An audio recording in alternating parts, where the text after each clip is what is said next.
The committee will come to order. Mr. Blount, welcome to the committee, and thank you for joining us for this important discussion on the harmful cyber attack against your company, Colonial Pipeline, and how we can work together to strengthen our coordination and response to these very serious cybersecurity incident. When Colonial Pipeline was forced to shut down operations last month due to a ransomware attack, millions of Americans up and down the East Coast had their lives disrupted by gas shortages and price increases. In the weeks since your company was struck, we have seen a series of other attacks on everything from our transportation networks to meat packing centers. Just today, we learned of additional intrusions into internet platforms.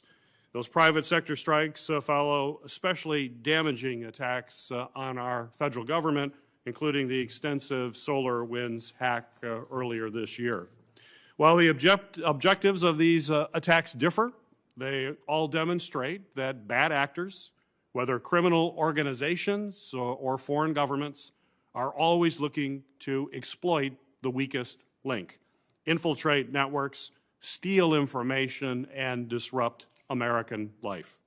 Mr. Brown, I'm glad your company continues to recover from this malicious attack and that the FBI was able to recover millions of dollars in ransom paid.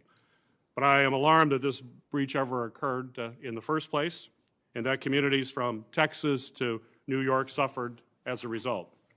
I appreciate that you have joined us today to provide answers to the committee and the American people on how a group of criminals was able to infiltrate your networks, steal nearly 100 gigabytes of data in just 2 hours, and then lock your systems with ransomware to demand payment.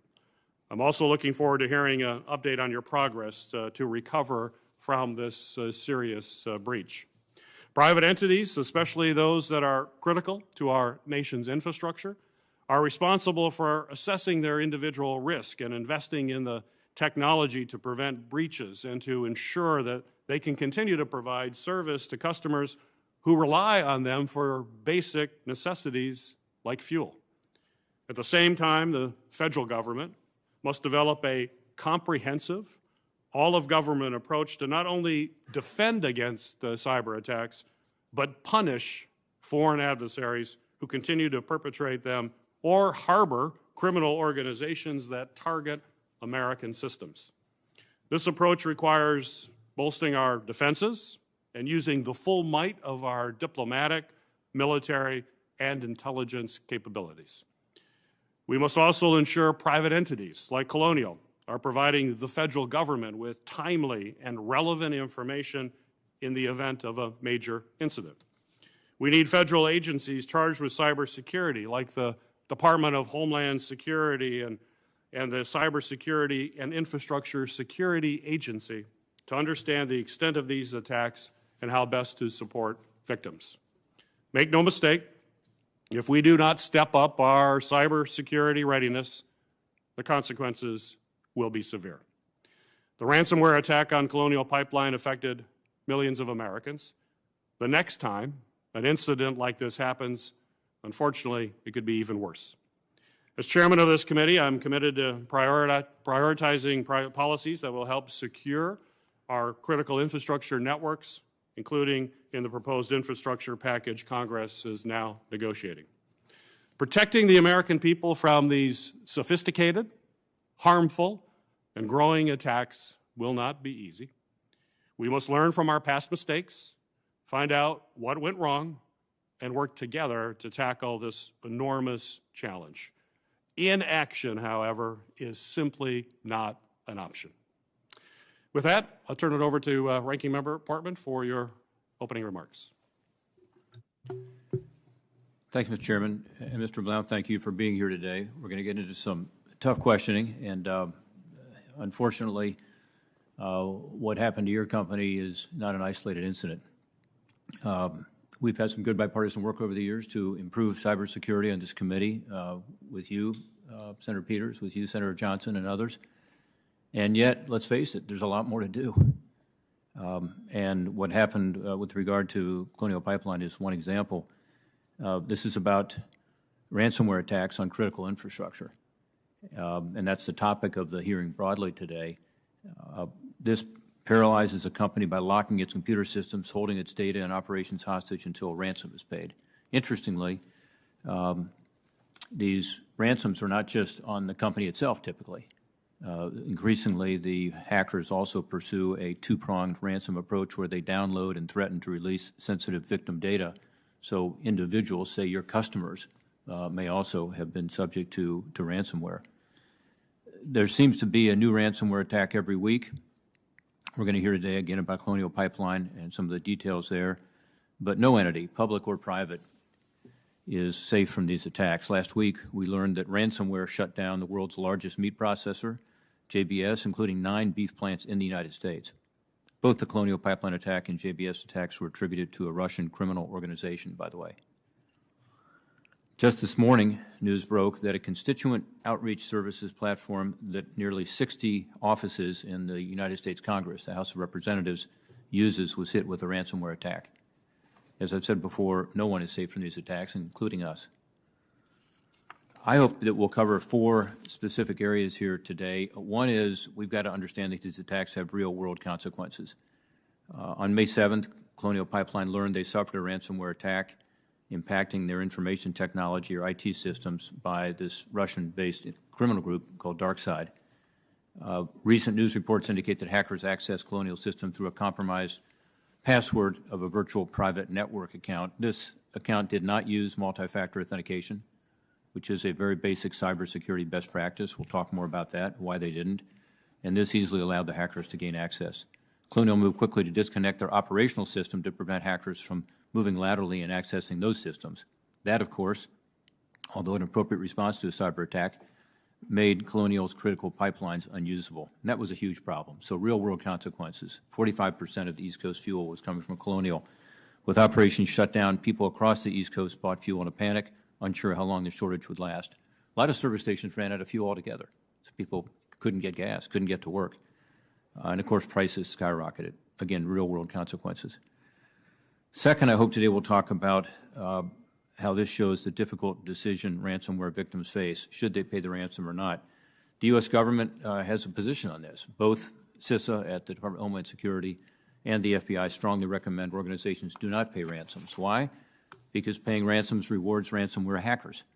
If no one paid ransoms, criminals would have little incentive to engage in ransomware attacks.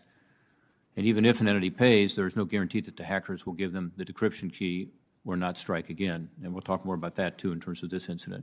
However, organizations obviously have to weigh these consequences against keeping the operations offline, in this case, limiting 45% of the East Coast fuel supply. Colonial Pipeline paid DarkSide a ransom, we're told, of 75 bitcoins worth over $4 million at the time. Yesterday, the good news is the Department of Justice announced the recovery of 63.7 of those bitcoins, but DOJ won't be able to recover those ransom payments in other cases. So we'll talk more about that and how they did it and what that means. I appreciate Mr. Blount's transparency in acknowledging that his company paid the $4.4 million in ransom. I hope today we can explore the reasons for that decision. Third, this attack demonstrates the gaps in information sharing between these impacted organizations and the federal government. Last month, Brandon Wales was before us in that very seat. He's the acting director of CISA. He testified in response to one of my questions that he didn't think Colonial Pipeline would have contacted CISA at all if the FBI didn't bring it to them.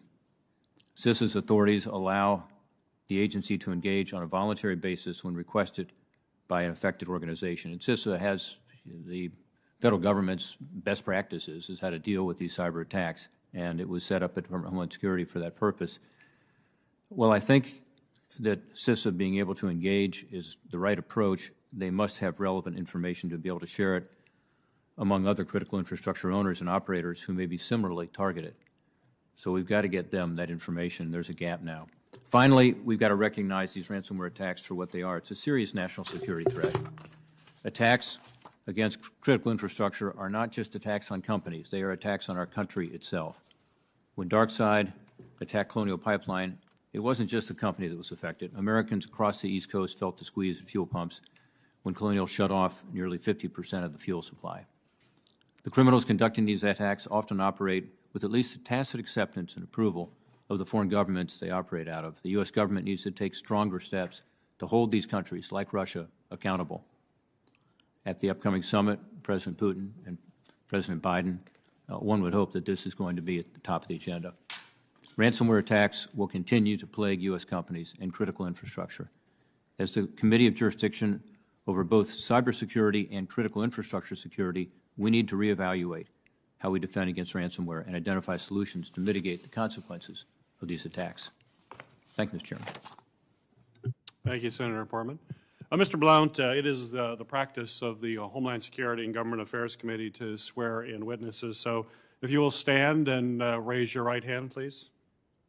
Do you swear that the testimony you will give before this committee will be the truth, the whole truth, and nothing but the truth, so help you God?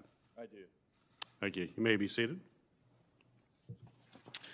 Mr. Joseph Blount is the president and CEO of Colonial Pipeline. He joined Colonial in October of 2017 with more than 3 decades of experience in the energy industry. Mr. Blount previously served as CEO of Century Midstream, LLC, a company in which he co-founded. Mr. Blount has also spent 10 years with Unocal Corporation and ultimately served as president and chief operating officer of Unocal Midstream and Trade. Mr. Blount, welcome to the committee. We look forward to your testimony and appreciate your willingness to answer our questions. You're recognized for your 7-minute opening statement. Chairman Peters, Ranking Member Portman, and members of the committee, my name is Joe Blount, and since 2017, I have served as the President and CEO of Colonial Pipeline Company. Thank you for the opportunity to testify before the committee today. Since 1962, we have been shipping and transporting refined products to market. Our pipeline system spans over 5,500 miles and is one of the most complex pieces of energy infrastructure in America, if not the world. On any given day, we transport more than 100 million gallons of gasoline, diesels, jet fuel, and other refined products. Shipping that product safely and securely is what we do. The product we transport accounts for nearly half the fuel consumed on the East Coast, providing energy for more than 50 million Americans.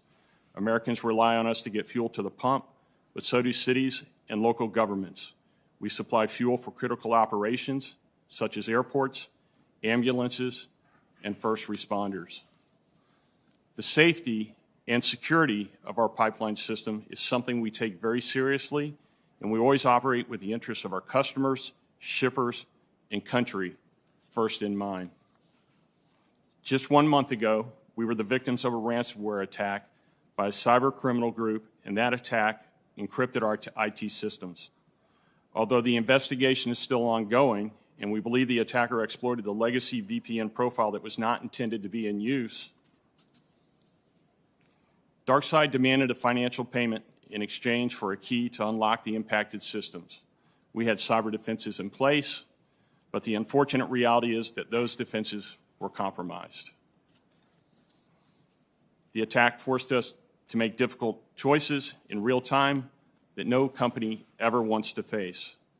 But I am proud of the way our people reacted quickly to isolate and contain the attack so that we could get the pipeline back up and running safely. I am also very grateful for the immediate and sustained support of law enforcement and federal authorities, including the White House. We reached out to federal authorities within hours of the attack, and they have continued to be true allies as we've worked to quickly and safely restore our operations.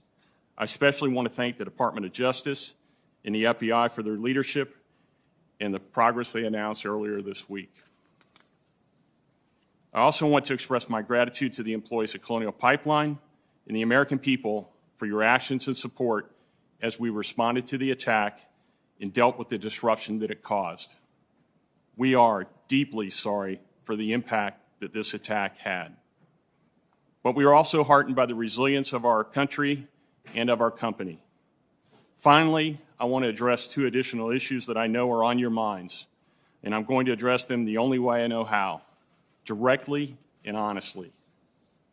First, the ransom payment.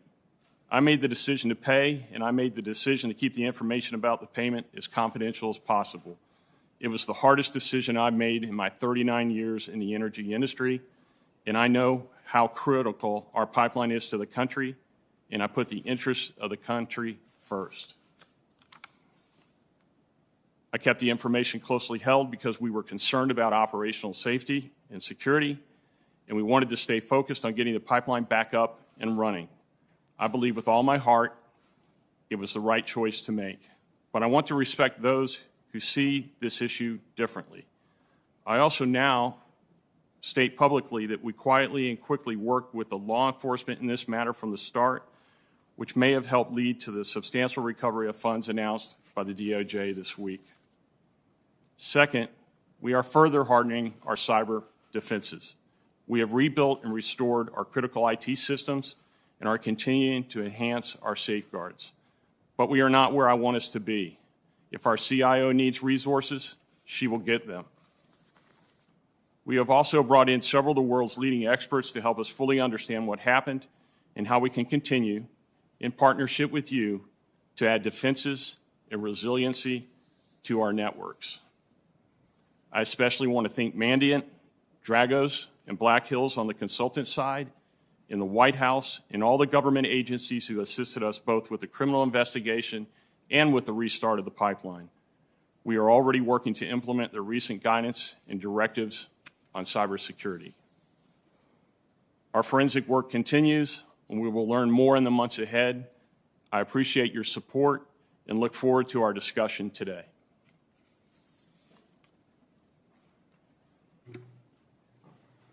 Thank you, Mr. Blunt. Mr. Blunt, Colonial is one of hundreds of victims of ransomware attacks against our nation's critical infrastructure of this year. Would you think, and would you agree with the statement that the federal government should be doing more to help companies like yours prevent cyber attacks? Thank you for that question, Mr. Chairman. First, I'd like to state that as a private entity, we know we have a responsibility as well. Right? We're accountable for our defenses in our reaction to attacks like this. But I think if we look at the number of incidents that are taking place today throughout the world, let alone here in America, it's private industry alone can't do everything, can't solve the problem totally by themselves. So it's the partnership between private and government is very important to fight this ongoing slaught of cyber attacks around the world. CISA is the main federal domestic cybersecurity agency, and it hosts the Pipeline Sector Coordinating Council to help bring together the private sector and government in that partnership, as you mentioned, to identify and address security issues. Do you know that if Colonial ever participated in these meetings or any other exercise or events that were hosted by CISA? Thank you for that question, Mr. Chairman.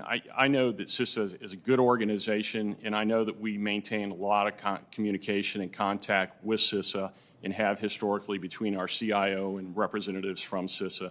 Actually, I was somewhat disappointed when I heard that they felt like if we hadn't gone in and contacted them the first day with the FBI, that we would not have contacted them separately. If you go back and look at the record and look at who we contacted throughout the event, we talked to every entity that could possibly help us get through the condition that we found ourselves in that day. Do you know if you've participated in any of those meetings? Yes, Senator. We participate in every governmental opportunity that we have to do tabletop exercises, security screens, and things like that. So you mentioned you didn't contact CISA directly. So why did Colonial Pipeline decide to forego contacting or notifying CISA directly? What was the rationale for that? Thank you, Mr. Chairman. We contacted the FBI almost immediately that morning once we determined that we were under attack. In that conversation with the FBI that morning, they frankly said, we want to get on a phone call later today. We're going to bring CISA into the conversation. And so at that point, we already knew the contact would be made there. We had a lot of governmental entities to respond to that day and call directly, and that was the most efficient means. We knew they would be in that meeting, and they were indeed in that meeting right after noon the day of the 7th. Well, as you mentioned in your opening comments, and you've reiterated here in the answers to these questions, you've been working closely with the FBI, and I know you allowed Mandiant, the private security firm, which you also referenced in your opening, to share information with CISA, and that is happening now. But given those actions, I would suspect that you agree that you have a responsibility to protect other potential victims based on what you have learned. To what extent do you believe that responsibility extends? Thank you for that question, Mr. Chairman. We've been very transparent from the start. If you looked at who we contacted that day, we started with the FBI. Obviously, they included in the follow-up conversation. And then we started marching through all the ones that we normally would report to, whether it's the FERC, PHMSA, DOE, et cetera, et cetera. And what we found during that day was that we were allowed the conduit through DOE to talk to all these organizations on an ongoing basis, but through one central briefing. So we found that the ability to have that conduit to work on the supply side of the equation and on the restoration side of the equation with any number of governmental entities was extremely helpful to us. And then, of course, on the investigative side, we had the FBI and CISA working on that. So for anybody that comes under an attack like this, what you can't recreate is time and space and the ability to respond. And so the ability to have the conduit both on the investigative side as well as on the restoration and on the supply side was extremely helpful to Colonial Pipeline and our employees. It was an all hands on deck situation that morning and throughout the event. And prior to the attack, I assume, I know you're not a technical expert, but it would have been helpful for you to get information about other potential attacks or other companies that may have been attacked with similar types of cyber incidents? Yes, Mr. Chairman. For example, we gave a lot of indications of compromise to the FBI and CISA during the days of the event. And I think what we saw is, as an industry is immediately that material was dispersed out. And in the case of the IP addresses, I believe CISA actually posted those. And that was a means for us, once again, to efficiently communicate to our industry partners what was going on. And in addition to that, you go back to the first day when we were contacting people, we made initial contact with some of our industry trade groups to tell them what we could possibly tell them at that point in time. So we've been, once again, very open and transparent, hoping that everybody could not only be aware of the situation, but think about what they could do to help prevent that from occurring in their own company. Well, that's all very encouraging to hear. And just for the record, I'm working on legislation right now to make sure that information is indeed being shared with CISA to get a better understanding of what's happening in ransomware, not just with your company, but across the board. Reporting indicates, and you've affirmed today, that you made the decision to pay the ransom of $4.4 million. We're certainly happy to see that a portion of that's being recovered by the Department of Justice now. My question to you, though, is prior to making the decision to pay the ransom, had you consulted with anyone in the federal government on whether that would be an appropriate response? Thank you for that question, Mr. Chairman. It was our understanding that the decision was solely ours as a private company to make the decision about whether to pay or not to pay. And considering the consequences of potentially not bringing the pipeline back on as quickly as I possibly could, I chose the option to make the ransom payment in order to get all the tools necessary and the optionality of those tools to bring the pipeline on as quick as we possibly could, safely as well as securely. Well, after you paid the ransom and received the key to unlock your systems, did that actually fix all of the problems? Where are you today, and how long do you think it'll take for you to be 100%? That's a great question, Mr. Chairman. Thank you for asking it. I think what a lot of people don't realize about cyber attacks and the repercussions of a cyber attack is it takes months and months and months, and in some cases what we've heard from other companies that have been impacted, years to restore your systems. Our focus that first week was to restore the critical systems that we needed on the IT side in order to safely and securely bring our pipeline system back up. So that's what we focused on. You know, an example would be this week we're bringing back online 7 finance systems that we haven't had since the morning of May 7th. So again, the remediation is ongoing. And again, that's why you bring someone like Amanda in immediately, one, to help investigate the situation, but also to help restore what you've lost throughout the process. The keys are helpful, and we have used the keys, so they have been advantageous to us, but they're not perfect. And I think it's important to remember, you get the keys, but you still have a problem for many months and a lot of work to do. Yes, sir. That's really correct. illustrates the seriousness of what we're dealing with. Thank you for your answers. Ranking Member Portman, you are recognized for your questions. Thank you, Chairman. So, Mr. Blount, you're a victim, and we understand that. And yet, we're trying to provide oversight and even provide some new laws potentially to try to deal with this increasing and really dramatic issue of cyber attacks, and specifically today talking about ransomware. Let's just clarify the record. You made your ransomware payment to the hackers on the day you discovered it. Is that correct?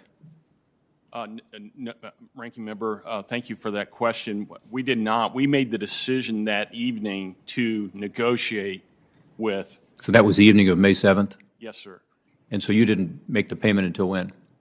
The payment was made the following day. May 8th? Yes, sir. Okay. And you indicated today that the FBI was in discussions with you on May 7th. Is that correct? Ranking Member Portman, that's correct. Yes, sir. And what did the FBI tell you? What did they advise you to do with regard to paying the ransom? Ranking Member Portman, I believe I was not involved in those conversations with the FBI, but in discussions with my team, I don't believe the discussion about the ransom actually took place the first day on May 7th. The focus more was on getting to the proper centers of expertise with the FBI, and in this case, I believe it was the San Francisco office. We started with the Atlanta office in our notification. And then it was a function of they already started to collect data from us, indications of compromise and things. So their official position is you shouldn't pay ransoms, and yet they didn't communicate that to you as far as you know. Ranking Member Portman, of course, I was not in that conversation. I can't confirm or deny that, but I do agree that their position is they don't encourage the payment of ransom. It is a company decision to make. Yeah, and so you knew what their advice was going to be, even if they didn't provide it that day. Ranking Member Portman, yes, sir, we did. Okay. Did you talk to the Treasury Department's Office of Foreign Assets Control? This is the office that's charged with sanctions. And so if you're a sanctioned individual and you make a payment, as you know, there are potential violations of law. Did you contact Treasury Department's Office of Foreign Assets Control? Ranking Member Portman, that day that we decided to negotiate, we hired experts both on the legal side as well as on the negotiation side. We didn't have any direct contact with DarkSide ourselves, and I can assure you that everyone involved in that process continually went and back-checked to make sure that this was not an OFAC-listed entity. So you were in touch with OFAC to ensure you weren't paying the ransom to a sanctioned entity or to a sanctioned individual? Ranking Member Portman, I was not involved in those conversations, and so I can't attest to who actually talked to who, but I do know that repeatedly throughout the process, the fact of whether DarkSide was on the sanctions list or not was fact-checked repeatedly. Okay, we may have some follow-up questions on that just to figure out what the relationship was there. And again, this is about looking forward. How do we avoid the situation where sanctioned individuals or entities are getting a ransom payment, which would be a violation of federal law? The Wall Street Journal says that the decryption tool didn't really work. So you paid the ransom, they give you the decryption tool to be able to undo the harm that they did. That's how it normally works. And yet the decryption tool was not effective. Is that correct? Ranking Member Portman, the encryption tool is an option that's made available to you. So when you're looking at bringing critical structure back up as quickly as you possibly can, you want to make every option available to you that you can. Mandy, it can be the best one to answer about how important the encryption tool was, restoring the critical options we needed within the first couple days. Did the decryption tool work? It has worked, yes, sir. So Wall Street Journal story was inaccurate. It was effective. Ranking Member Portman, I think that article came out pretty early on, so I would say that we know subsequently that the de-encryption tool actually does work to some degree. As I've stated earlier, it's not a perfect tool. Okay. It was provided to you by the hackers, correct? Ranking Member Portman, yes, sir, that's Okay. correct. So there's also news reports about how this happened. As I said in my opening statement, there was a compromised password of a virtual private network or a VPN account. This account apparently did not use multi-factor authentication, which again is kind of just a basic cybersecurity hygiene item that companies should have in place, making it harder for people to gain access. Prior to the attack, did your company require all employees to use multi-factor authentication? Ranking Member Portman, in the case of this particular legacy VPN, it did only have single-factor authentication. It was a complicated password, so I want to be clear on that. It was not a Colonial 123 type password. The investigation is ongoing by mandate to try to determine how that material was compromised. But in our normal operation, we use an RSA token allowance in order to create authentication difficulties for remote access. So would your advice going forward be that multi-factor authentication ought to be used? Ranking Member Portman, that's absolutely the correct advice. So yes. TSA has given industry a lot of leeway. Critical infrastructure and voluntary compliance has been the approach. They came out late last month after your attack with some new directives, and now there's a mandate that reporting cyber attacks must happen. They must go to CISA, which is, again, this group within the Department of Homeland Security, and then it will be shared with TSA. You've got a designated cybersecurity coordinator within the company, and you have to review your current activities against their recommendations on cyber risks, identify gaps, and develop remediation measures. Do you support that? Ranking Member Portman, if you look at our actions starting on May 7th, we almost to the T duplicated what the new standards are, and we are in full compliance today as well. Yeah. So I mentioned earlier that, we have written legislation in this committee over the years to try to deal with cybersecurity. Pretty much every member here today has been involved with that. And as I said earlier, we obviously need to do more. The question is, with regard to critical infrastructure in particular, should there be more mandates? And now there is, and they have the authority to do this under 2007 law, it appears. Now there is this mandate on reporting it, a mandate on having a coordinator, but still there's not a mandate saying that you have to do certain things in terms of best practices or good cyber hygiene. Do you think there should be additional requirements from TSA with regard to critical infrastructure? Ranking Member Portman, first I'd like to thank you for your leadership on these issues in the past, but certainly on a go-forward basis. I think anything that can help industry have better security practices, standards to follow would be extremely helpful, especially for the smaller companies that are in other industries as well as my industry, less sophisticated.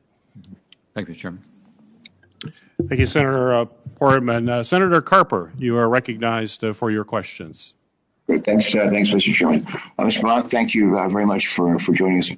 Regret that you and your employees, your companies, and those who have been certainly consumers by this, but we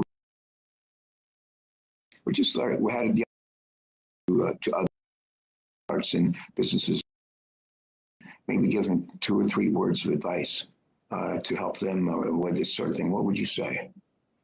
Senator, that's a great question, and if I could boil it down to 2 or 3 words of advice, as you suggested, I would suggest that we certainly take a look at our defenses, and even though we felt comfortably historically that we're where we felt we needed to be to protect our assets, this threat grows every day. The sophistication of this threat grows every day. So let's make sure that we're keeping our eye on that. And then the other side of the equation is, if you wind up in a situation like we found ourselves on May 7th, have an emergency response process that allows you to respond quickly and, most importantly, to be extremely transparent and to contact the authorities who indeed do have resources that potentially could help you through a very, very difficult process.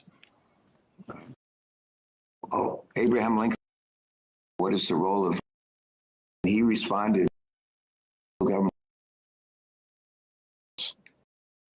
with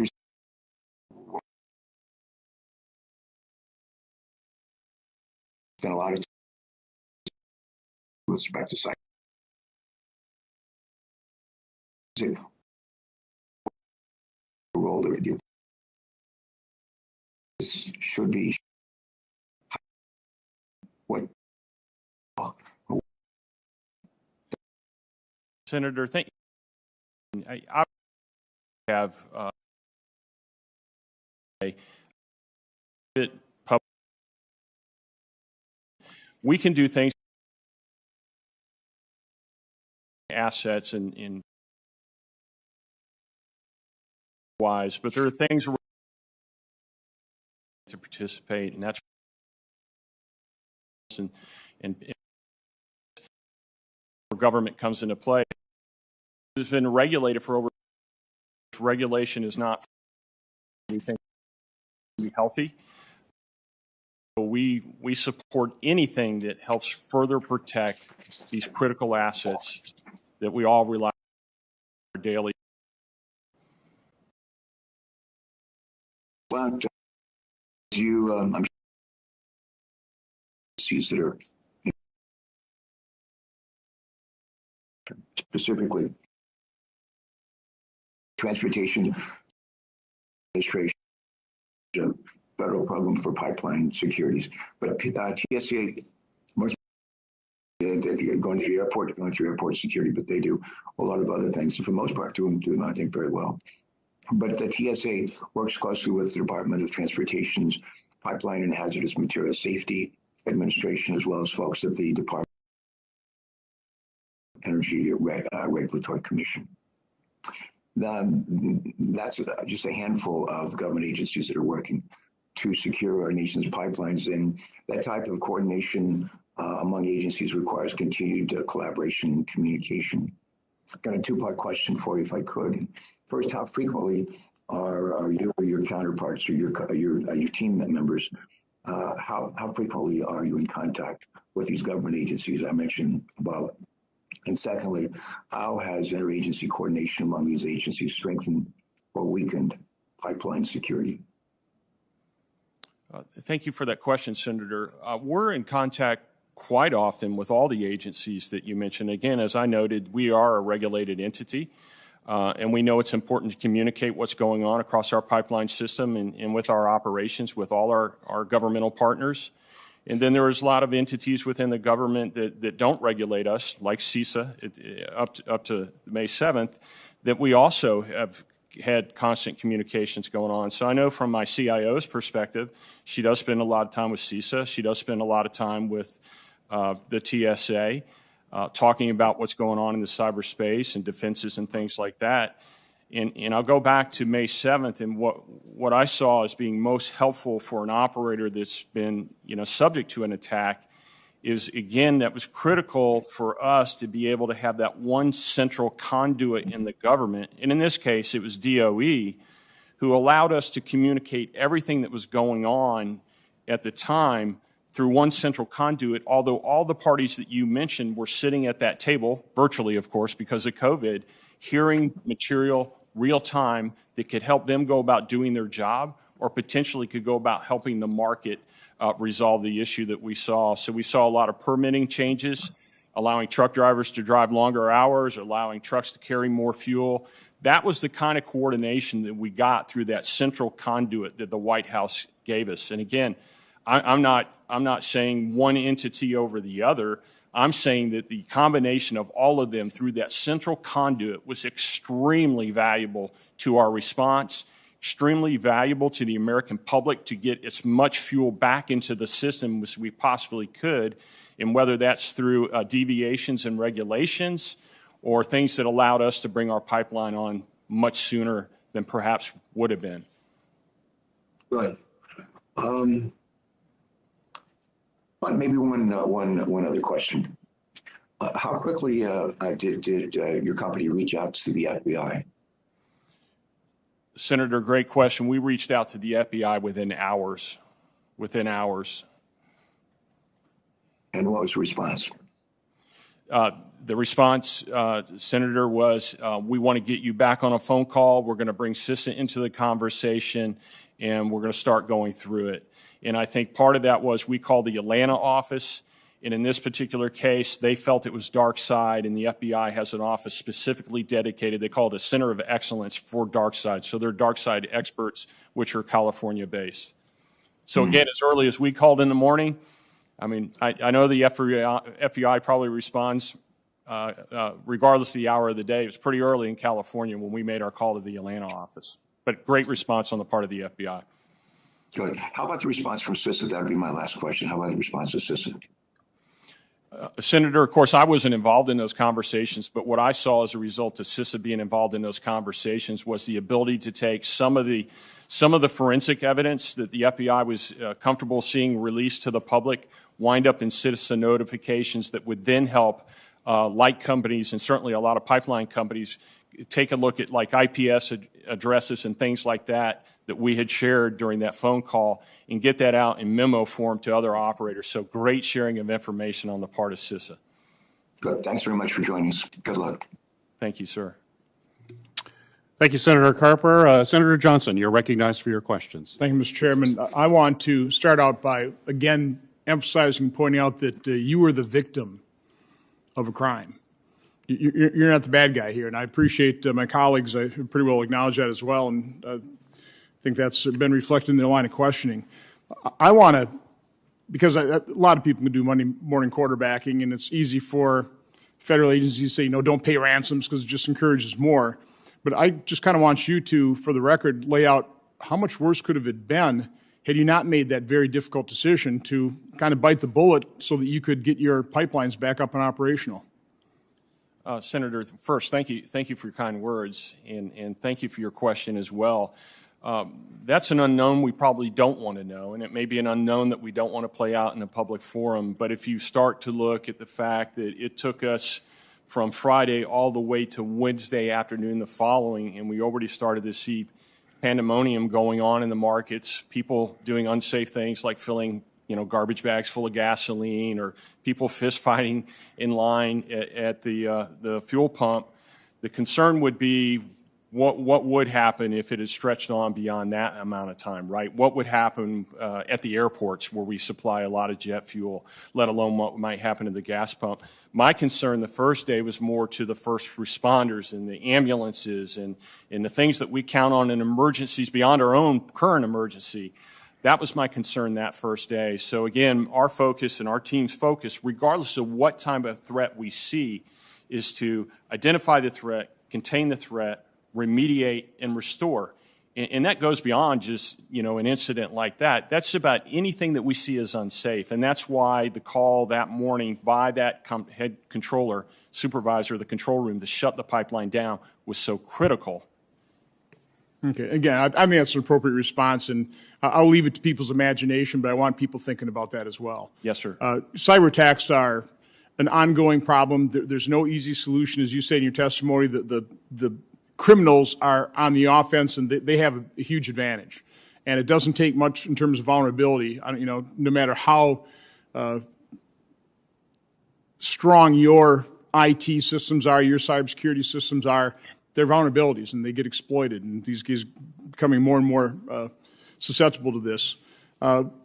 In terms of government versus private sector, from my standpoint, I think CISA is very valuable from the standpoint of sharing information preemptively. Try and stop some of these things. We've heard in testimony 90% of these attacks can be prevented just by basic cyber hygiene. It certainly sounds like you had pretty sophisticated cyber hygiene, although obviously vulnerabilities. The federal government can hold nation states accountable that are allowing these cyber attackers to operate on their foreign soil. And then, of course, hold them accountable when something happens, but also help in recovery and law enforcement. I'm not convinced that federal government is going to be particularly effective at issuing standards and keeping them up to date.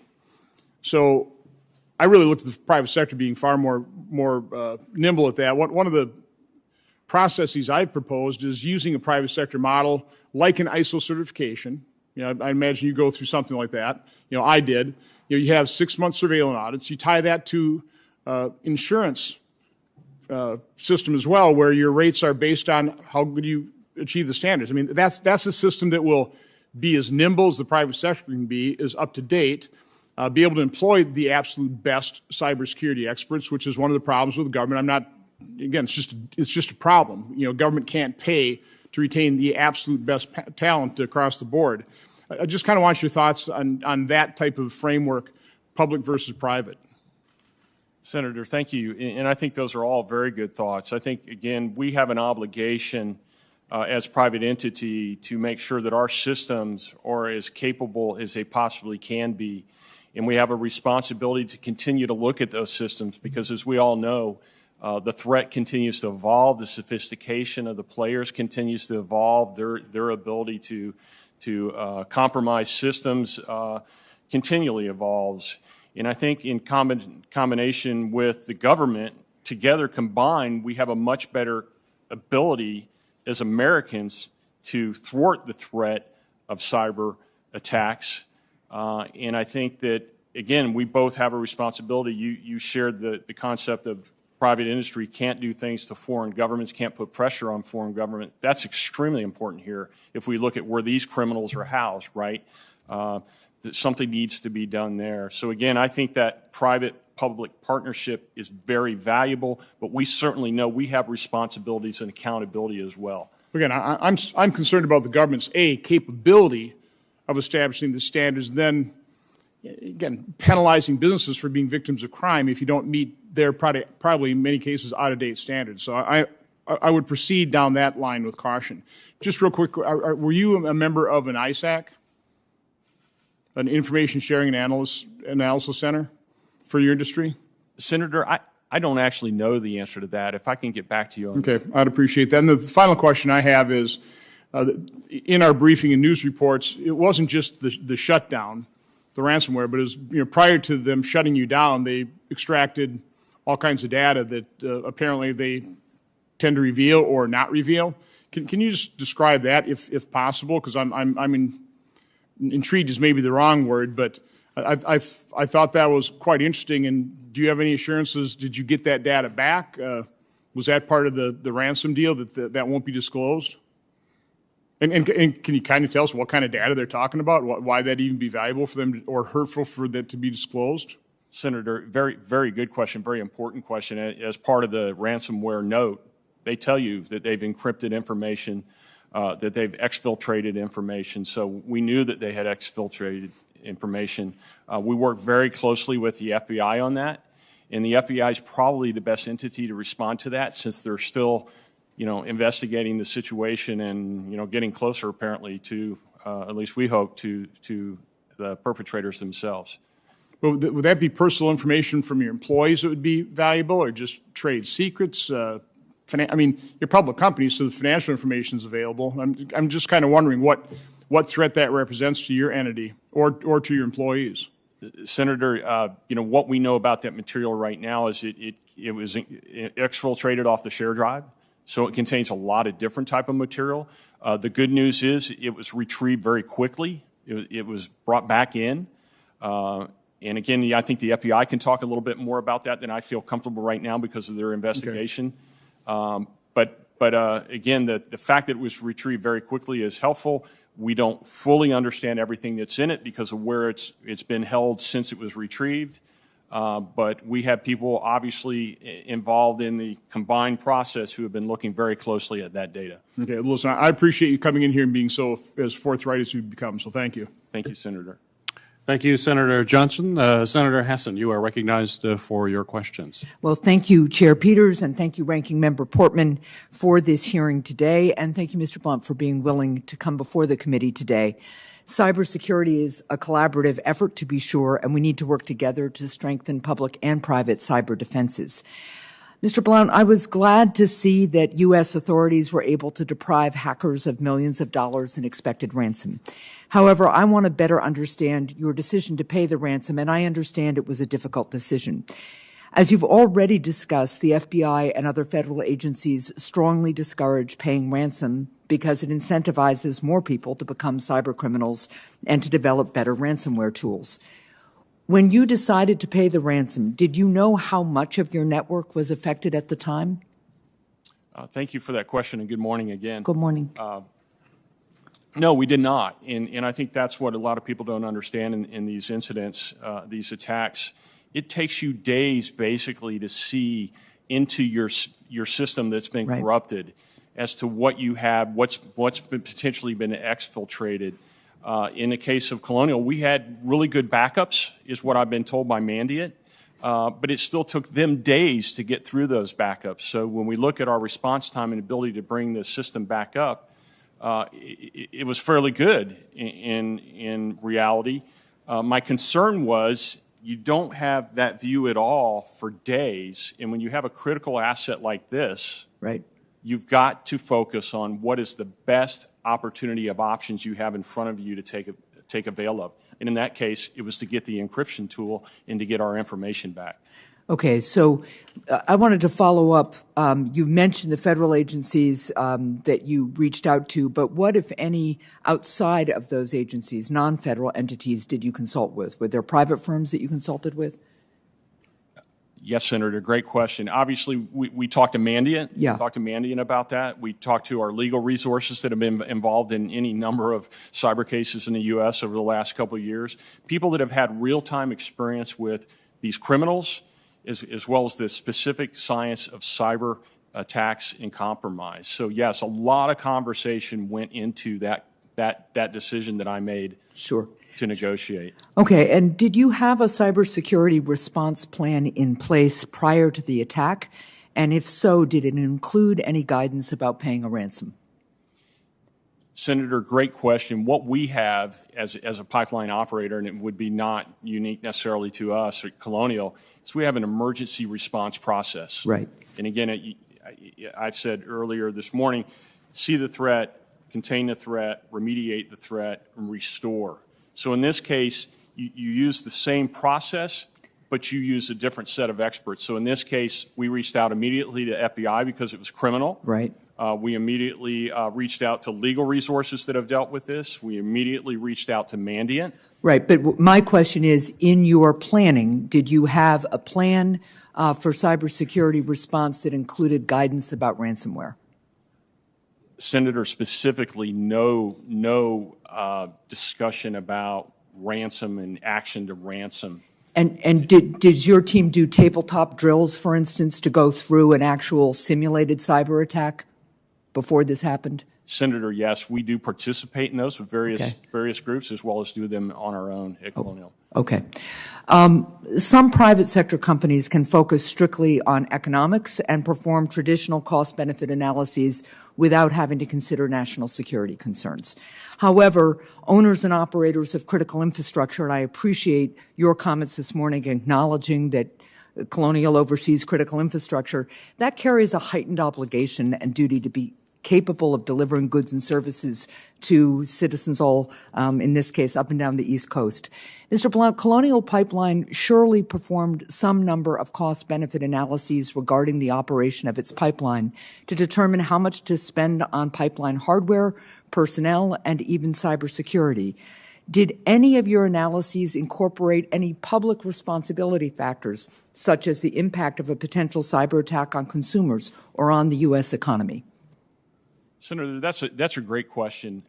I wouldn't say that we approached it that way. We know our number one goal at Colonial is to safely and securely operate that pipeline because we've known for 57 years the importance of that pipeline to the well-being of the American citizen.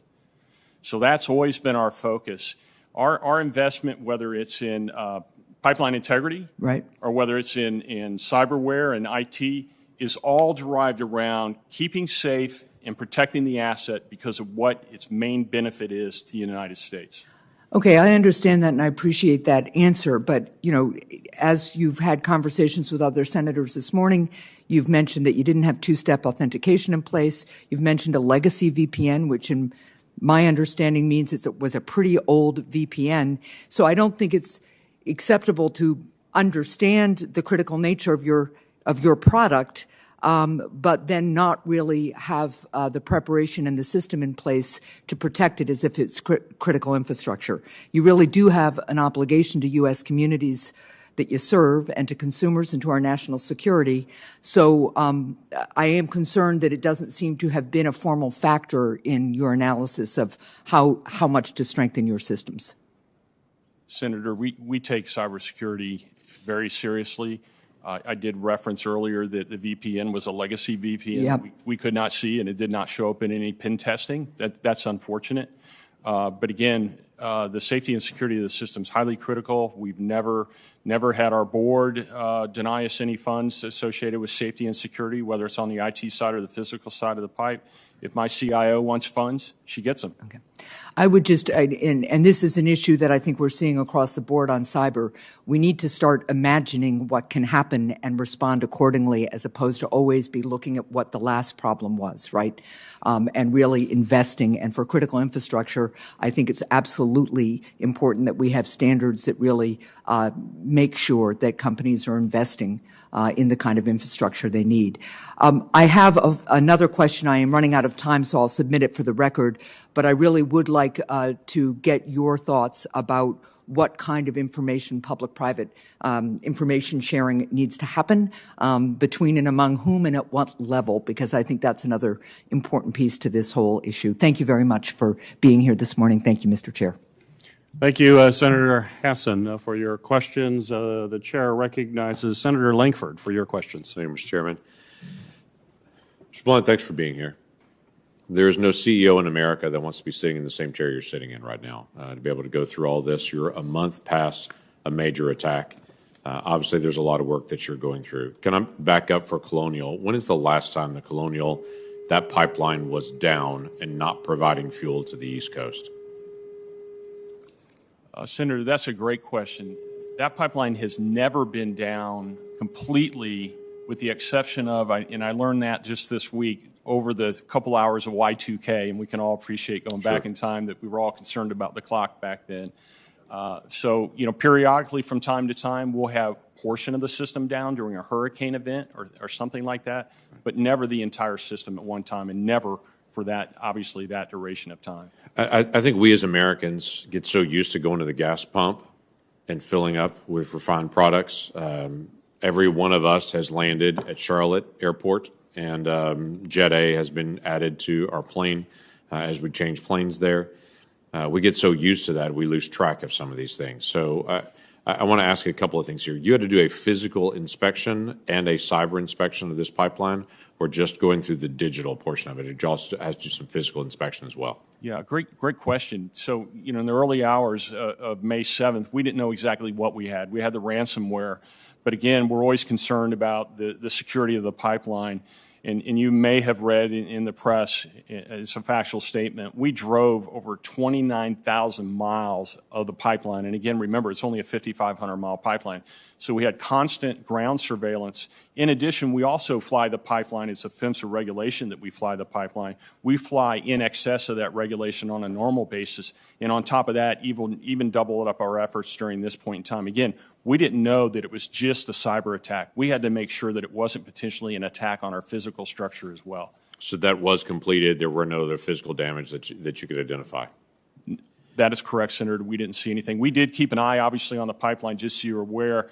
We kept the pipeline under pressure, and that would allow us to bring the pipeline up much quicker. So we had people manually in the field looking at gauges, the old school way of watching pipeline pressures, to make sure that we were in compliance with all the regulations regardless of the attack and what happened in the shutdown. So I said to several people that I've talked to in the last month, when we saw suddenly gas lines appearing and a pipeline go down at this point, that everyone learned the importance of pipelines. If I rewind 2 months before that, all the conversation was about slowing down permitting new pipelines. Maybe we're not going to do pipelines at all, making it harder to be able to do maintenance on federal lands on pipelines. 2 months ago, the conversation was, well, maybe we need fewer pipelines, and maybe we need to make this harder to be able to develop new pipelines. Obviously, Keystone Pipeline was in the news to say we're just not going to do that at all. And so products coming out of Canada and out of Montana are just going to have to find trucks and trains to be able to get there.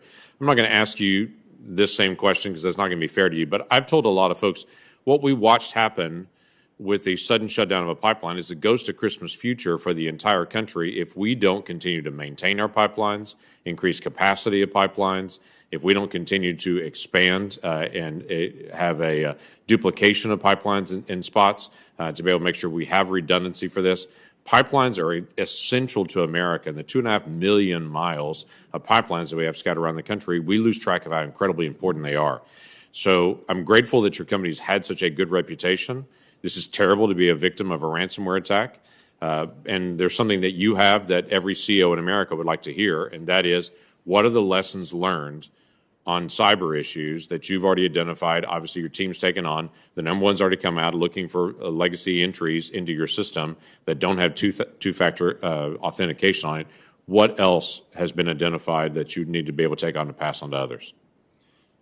Thank you for your question. Again, I think the most important thing is to not be complacent about what you have because of the pace of change on the outside from the criminal side. And then the secondary to that, but equally as important, is the ability to have an emergency response process in place. If we had not been trained for the last 57 years to respond to any threat, whatever that threat is, it's an extension cord on the ground that hasn't been taped down that someone might trip over and hurt themselves. If we hadn't been trained like that and our employees hadn't been trained by that, who knows how many days it potentially could have taken to bring the asset back online. We know the importance of the asset, and we're dedicated to the American public as a result of all the training and everything we've done through the years to make sure that we have the fuel that we need. Right.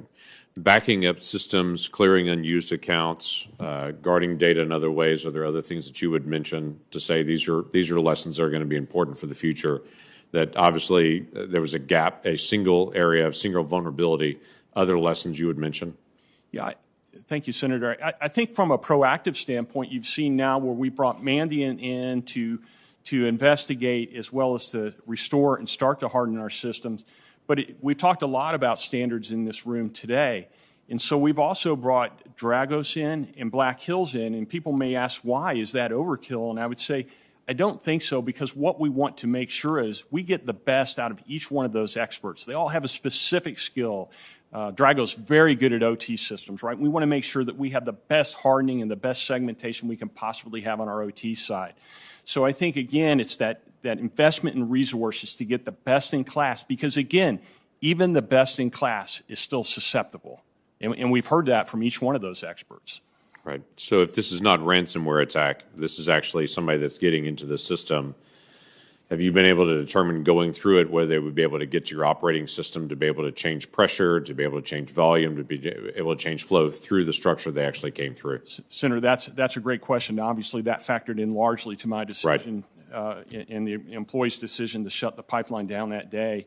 We didn't know, and we probably didn't know the answer to that for days. The investigation's ongoing, but up to this point, Mandiant has not confirmed any evidence that they were in the OT system, and typically that's not what DarkSide does. Right. Right. It's a different animal, but it's a vulnerability that sits out there for someone else that does mean to be able to do our nation harm, not just your company harm at this point. And if they're not just going out for money, but they're actually going out for physical damage. Thanks for being here. Thanks for being so frank in your testimony. Thank you, Senator. Thank you, Senator Langford. Senator Rosen, you are now recognized for your questions. Thank you, Chairman Peters, Ranking Member Portman. This hearing, of course, so timely, so important. And Mr. Blount, thank you so much for spending your time with us today to bring some clarity to these extremely important issues to our nation.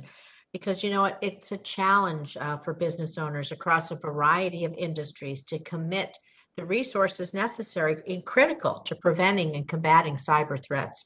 It requires a team of dedicated staff with cyber expertise and the technologies needed actually to defend against an attack. So, Mr. Blount, it would be helpful to understand the resources you have at Colonial Pipeline devoted to cybersecurity's technology, personnel, and trainings. And so can you tell us just a bit about your cyber guidelines and best practices your company follows? Do you collaborate with federal agencies like NIST, DOE, and CISA? If you don't, why not? And can you just talk to your plans to either current collaboration or collaboration going forward if you plan to do that? Thank you, Senator, for that very important question.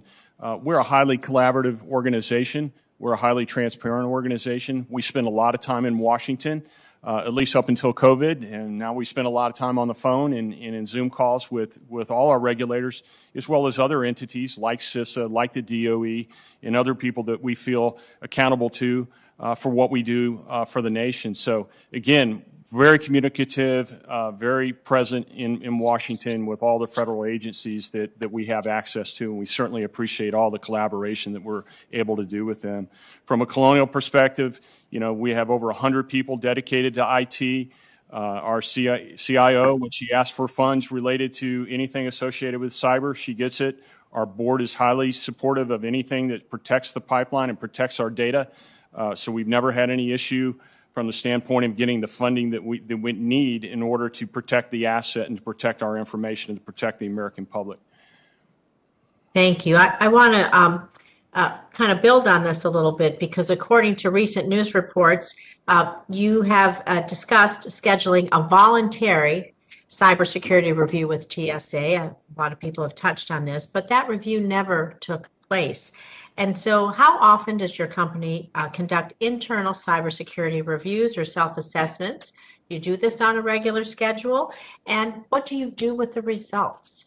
Who do you share them with, or do you share them? Senator, thank you for that question. With regard to the VADAR voluntary program that TSA has, I had also heard in the press that we had refused to participate in that, and that was quite a shock to me and quite a shock to our CIO. We maintain a lot of conversation with the TSA, and specifically at the director of security level there. We have participated in a number of things with the TSA in the past, including physical screening of our facilities. We have actually had the head of TSA in our office meeting with me and my management team. Do you do your own internal reviews? Do you share them with others? How do you do those on a regular basis? I guess that's also the point of my question as well. Senator, we do participate in periodic penetration tests. We do auditing, outside auditing of our cyber procedures and our IT department. And like all audits, you expect you're going to find something with a pace of change outside from the threat, and you rank the things that come back, and then you go about the business of tackling those things that are deemed deficient or weak in order to improve your defenses. So yes, we do. Well, I want to build on that, because you repeatedly said during this hearing that you weren't part of conversations in the wake of the cyber attack, including the discussion with the FBI about paying a ransom. In hindsight, if you're doing these analysis, you're ranking things, doing all this, what do you think you should have been part of those conversations? Senator, that's a very good question. This was an all-hands-on-deck day and week. My responsibility that week was to communicate to my board, make sure that my team was communicating where they needed to communicate. I directly handled all the discussions at the DOE level, including the daily briefings that we did with the DOE. I participated in briefing with the governor's offices throughout the states that were impacted. So while it would be nice to be involved in every conversation, the reality of it is I can't be every place at once, but it was well taken care of by any number of my management team members, the people that report directly to me. Thank you. Appreciate that. I want to talk a little bit about my Cyber Sense Act, because we know, of course, cyber attacks, that's what's happened to you. So last Congress, I introduced the Cyber Sense Act as bipartisan legislation that would create a voluntary cyber sense program at the Department of Energy that's going to test the cybersecurity of products and technologies intended for use in our bulk power system. This bill also directs the Energy Secretary to consider incentives to encourage the use of analysis and testing results when designing products and technologies, although I think the incentive would actually be not to be hacked. But Mr. Blunt, while the program in my bill would establish is solely for electric utilities, do you think a similar program for pipelines would be helpful for gas companies like yours across the board to collaborate and communicate and have some sense of what's going on in the industry? Senator, thank you for that question. I think that's a great program for the electric utilities, and I think anything that would help our side of the business be more secure and less susceptible to any threats is a great idea. Thank you. And I think the last question, I have about a minute left. I just want to ask a quick question about Why Colonial Pipeline didn't notify CISA immediately following the ransomware attack. Mr. Wales told this committee there's a benefit when CISA is brought in quickly because of the information we glean. We work to share it in a broader fashion to protect other critical infrastructure. So what's your response to Mr. Wales' statement and you not sharing your ransomware attack? I'm glad you asked that question, Senator.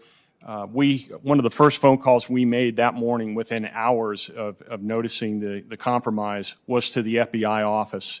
And during that conversation with the FBI said, we will call you back later. We want to bring in our Center of Excellence from California into the conversation, and we will call CISA and bring them into the conversation. So at that point, based upon the number of phone calls that we had to make that day to any number of governmental entities, we knew that CISA would be notified and brought into the conversation. We had a conversation with CISA the first day as a result of that connection with the FBI. If the FBI had not called them, we would have. We called every other governmental agency we were required to, and then some that day. So again, I don't know why he made that statement, but I can tell you we would have called him. There's no reason not to. We were extremely transparent, and we wanted all the help that we could get that morning. Thank you very much for your testimony today. My time's expired, Mr. Chairman. Thank you, Senator Rosen. Senator Hawley, you are recognized for your questions. Thank you, Mr. Chairman. Thank you, Mr. Blount, for being here. I think you mentioned this in your written testimony, but I'd just like to start here. What percentage approximately of all fuel on the East Coast of the United States is transported by your company's pipeline? Thank you for that question, Senator. It's approximately 45%.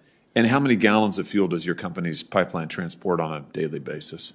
Normally, we would move approximately 100 million gallons of fuel a day, Senator. Yeah, that's a lot. Is it fair to say that tens of millions of Americans don't really have any choice but to rely on your pipeline for fuel? I mean, you have enormous market power is what I'm driving at. Is that a fair statement? Senator, over time, we've evolved as a big player in the fuel business, and it's because of our reliability record. And quite frankly, we're the cheapest cost of transportation for the fuel to those customers. Yeah. I think your pipeline, I think that the amount of fuel running through the pipeline exceeds the fuel consumption of Germany.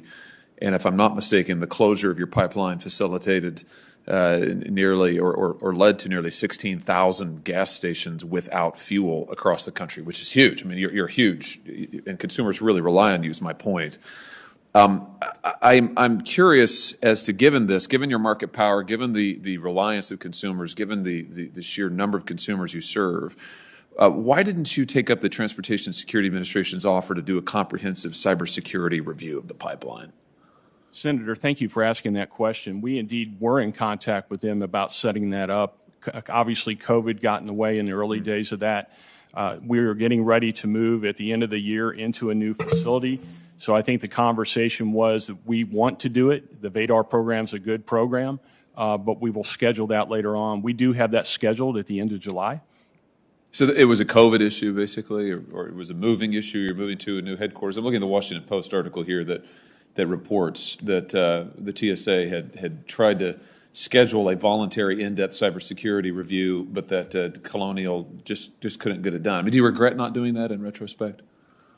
Senator, anything that you could do is always helpful. If we look at that test, it's a great test, but it's not dissimilar to a lot of the tests that we already do in our system.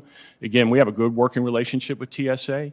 A little surprised by the statement that I heard about refusal. Actually investigated it on my end from my CIO and their contacts on TSA side.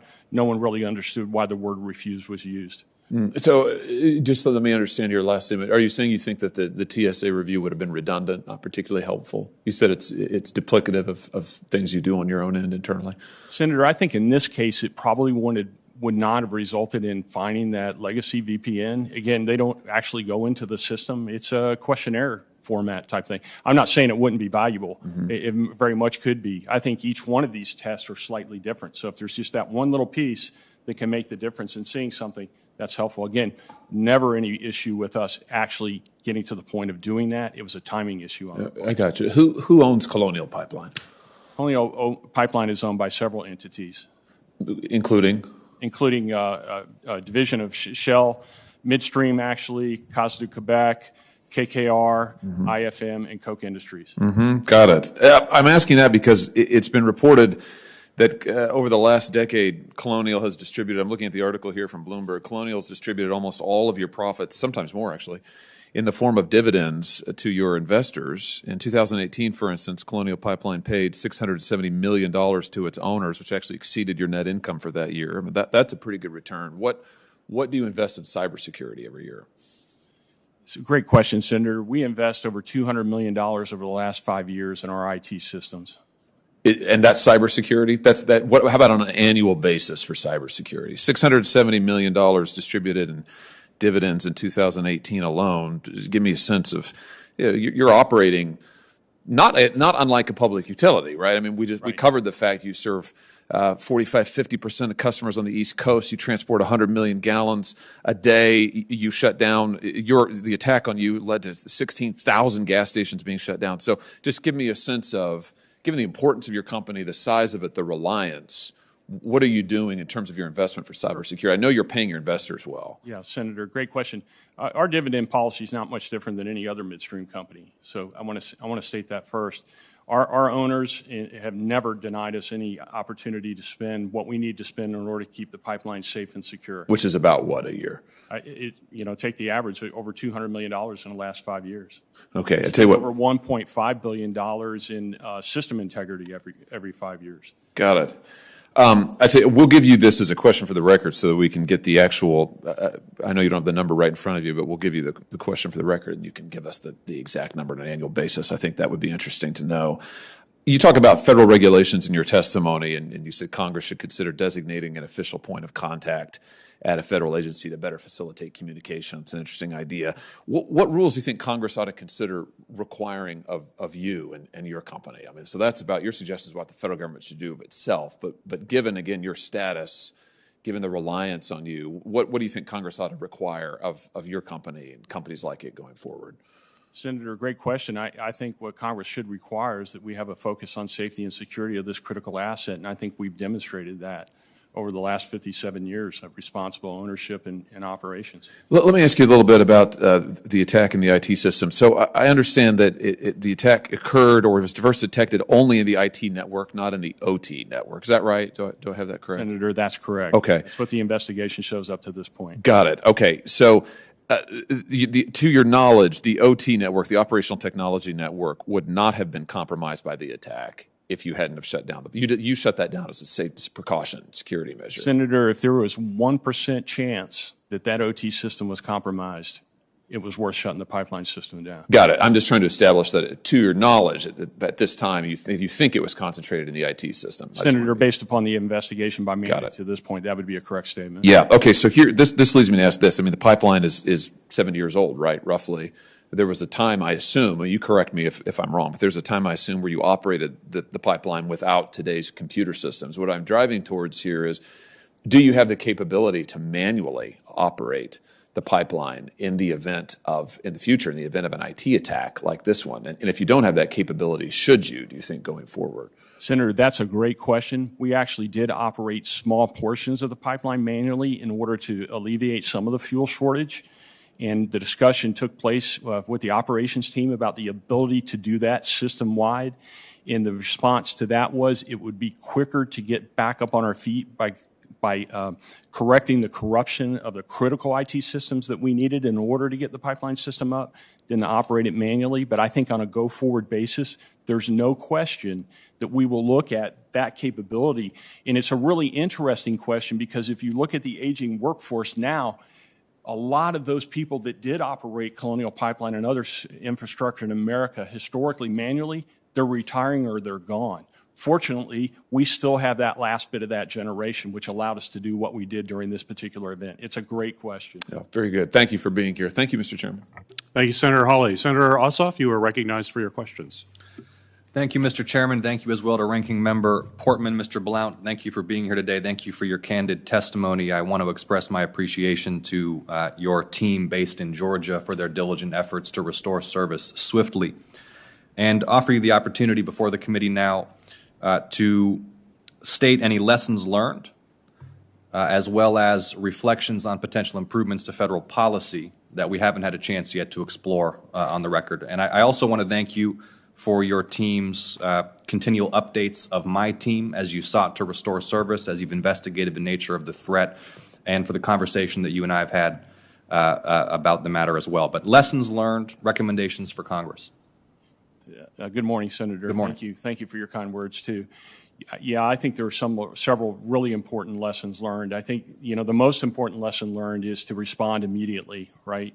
And we've talked about stop work authority at Colonial, the ability to identify the threat, contain the threat, remediate the threat, and restart the system. And again, that goes towards any type of threat that we see, and not just particularly a cyber threat. So I think that's an important thing for any operator to remember is contain that threat. The other side that I'd like to share with you that I think is extremely important is communication. And there's been a lot of conversation in this room about who did you talk to and who did you communicate and at what time did you do that. And again, I will stress again, I think that what we learned was that being transparent and responding quickly and not being afraid to come forward was probably one of the most important things that we did in this particular case, not foreign to us, but perhaps foreign to others. And finally, I would add, I think the ability to communicate with the federal government through one conduit, regardless of who it is, was extremely valuable to us because, again, as I looked at this all-hands-on-deck effort that we had to do, the ability to communicate everything that we were seeing, whether it was the market response or the things that we were trying to get done on the IT side to do the restart, all the way to the investigative side of the equation, extremely helpful for a management team already stretched to be able to communicate quickly and efficiently and then allow our government partners to do what they could do to help us, which indeed they did. They were very helpful in the process. Thank you, Mr. Blount. As you and I discussed last week, your team, I believe in collaboration with Mandiant, is conducting a comprehensive review of the threat, the nature of the attack, what might have been done to mitigate the risk, the efforts to thwart the attack once it was discovered. Is that correct? Yes, Senator, that's correct. And what impediment would there be, if any, to sharing the results of that review and the conclusions of that investigation, including at the technical level, with this committee once it's completed? Senator, I don't think there's any issues with that. What we've been trying to do all along the way is share the information as we learn it. We've been very straightforward about the legacy VPN. Hopefully that will help out other operators who have similar type legacy assets. We know from working with Mandiant that's not an unusual issue for companies. So again, I think we'll continue to communicate as we go through the process with Mandiant, but our ability and desire to sit down with you is ready and available when you would like that. Great. So we can expect that once that review and investigation are complete, that you'd voluntarily share with this committee the results of Mandiant's investigation. Yes, Senator, we'll be very transparent. Appreciate that. When you and I spoke last week, I believe you stated that you had not refused any requests for information from the Department of Homeland Security, the FBI, or other federal entities. You've discussed the importance of the free flow of information between the target of an attack like this and the federal government.